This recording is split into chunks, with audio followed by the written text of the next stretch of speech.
When Coach Daniel Morris called me into his office, I expected another lecture about discipline or a reminder to keep my head in the game.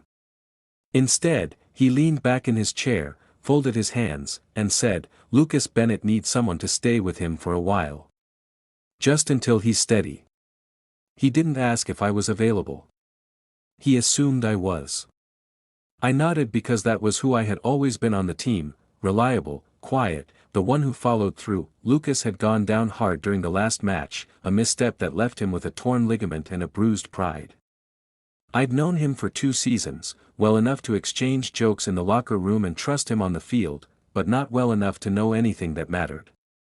As I drove to his apartment that evening, I told myself this was temporary, a duty, a favor. Nothing more. Ryan Carter texted as I parked. "Don't be late." We had plans, dinner at our place, the same place we'd shared for nearly 3 years. I replied that I'd try, then turned the engine off and sat there longer than necessary, staring at the building. I loved Ryan. That was the story I told myself, the truth I repeated because it had always been true. Love, I'd learned, could be steady without being loud. Lucas answered the door on crutches, his smile quick and practiced, like it was a reflex he hadn't had time to turn off. His apartment smelled faintly of antiseptic and coffee. "Guess you drew the short straw," he said, stepping aside to let me in. I volunteered, I lied, setting my bag down. The place was sparse, too clean for someone who usually lived out of a gym bag. He moved carefully, wincing when he thought I wasn't looking. I noticed everything despite myself. The way his shoulders tensed when he sat, the impatience in his eyes when he reached for something just out of range. That we talked about logistics first, medication schedules, follow-up appointments, the physical therapist coach had arranged. Practical things made me comfortable. They gave me a role. But once the list was done, silence settled between us, heavier than I expected. Lucas broke it by asking about Ryan. He knew, vaguely, that I wasn't single. Everyone did. "Is he okay with this?" Lucas asked, not accusatory, just curious. "He understands," I said, though I hadn't really explained it. Ryan was used to me being needed elsewhere. Work, training, obligations, he'd learned to make room for them, and I'd learned to accept his patience as proof of love. The first night passed without incident. I slept on the couch, waking to the sound of Lucas moving around the kitchen at dawn, stubbornly trying to make coffee one-handed. I took the mug from him and finished the job. He watched me like this was something worth remembering. As days folded into each other, a rhythm formed.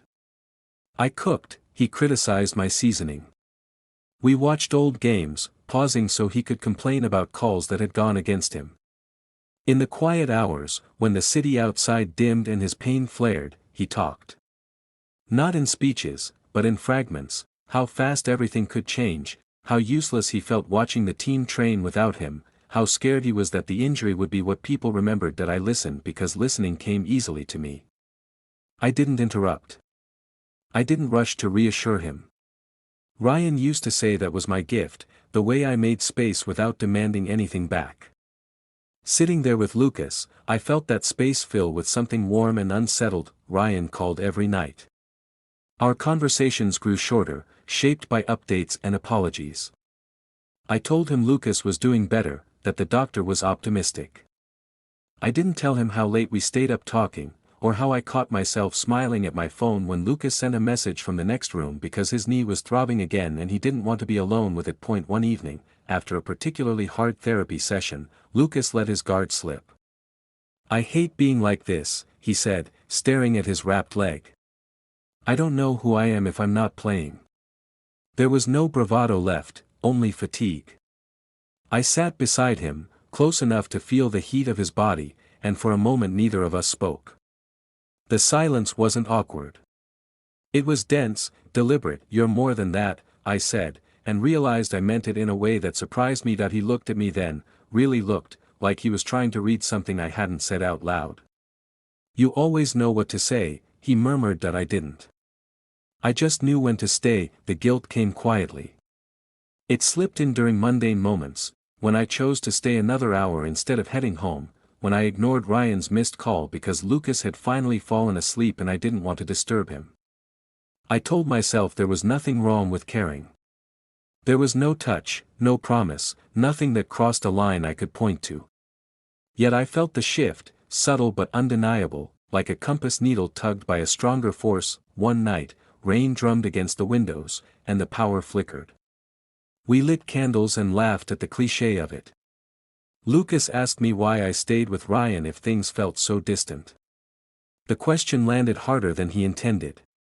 I thought of Ryan's steady presence, his quiet sacrifices, the way we'd grown careful with each other.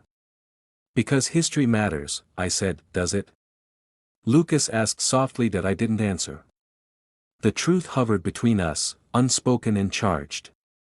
When the lights came back on, the moment passed, but it didn't disappear. It lodged itself somewhere behind my ribs, a reminder that I was standing closer to an edge than I'd planned. At the end of the week, Coach Daniel checked in. Lucas was improving. My assignment would be over soon. Relief should have followed, but instead I felt a twist of something that looked too much like disappointment.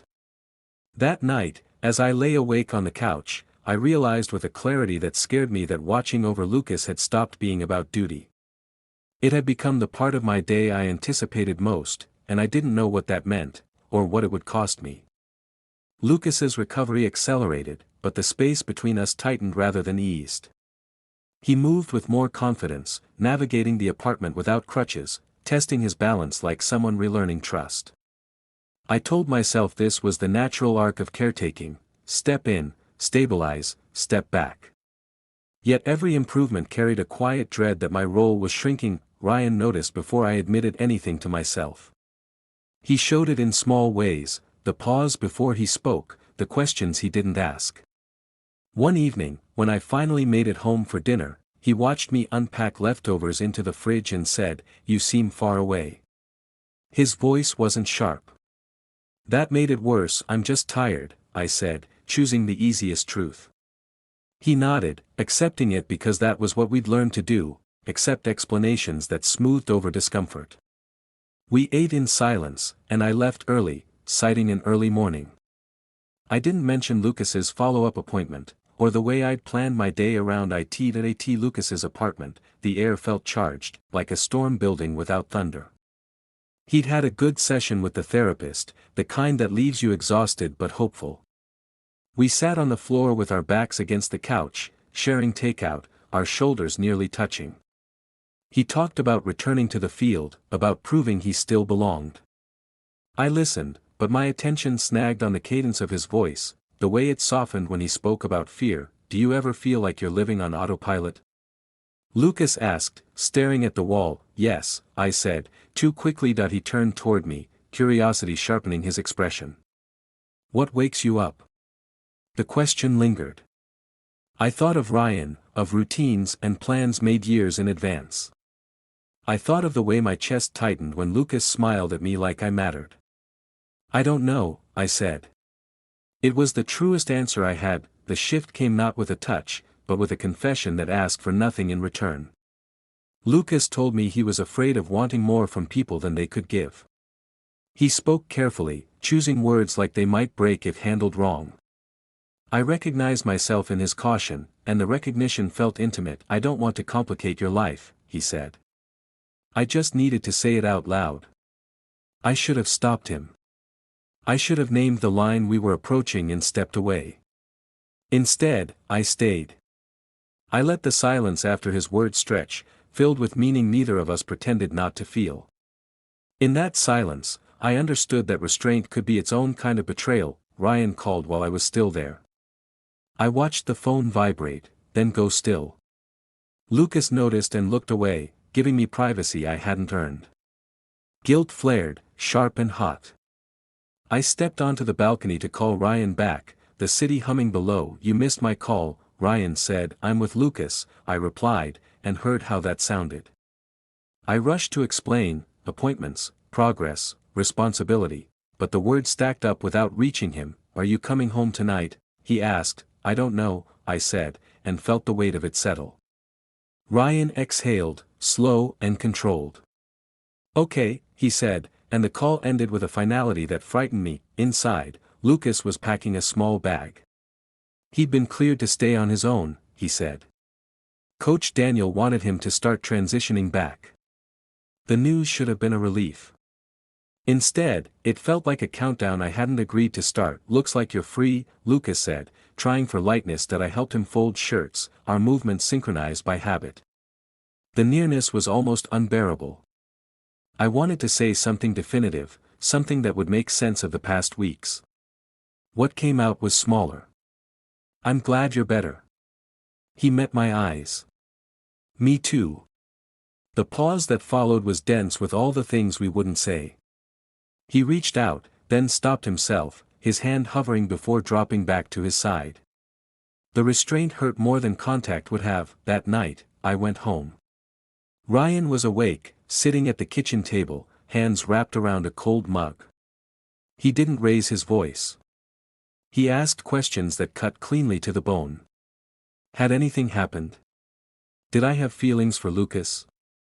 I told him the truth I could bear to tell, that nothing physical had happened, that I hadn't planned for this, that I was confused. I didn't tell him how the confusion felt like clarity when I was with Lucas. Emotional distance is still distance, Ryan said quietly. He wasn't angry. He was tired. The realization landed like a verdict that I end the days that followed. Lucas moved out, and I stopped going over. We exchanged messages that grew sparse, careful, respectful. The space did not erase what had happened, it only outlined it. Ryan and I existed in a fragile truce, speaking gently around wounds that hadn't closed. One evening, Lucas sent a final message, "Thank you for staying when it mattered." I stared at the words, understanding their double edge. I replied with something safe, something kind, and set the phone down. Lying in bed, I admitted what I had avoided naming. Infidelity didn't announce itself with a dramatic act. It arrived quietly, in choices justified and silences kept. As sleep crept in, I knew the story wasn't finished. Lines once crossed are not easily redrawn, and the cost of care, given or withheld, would still have to be paid.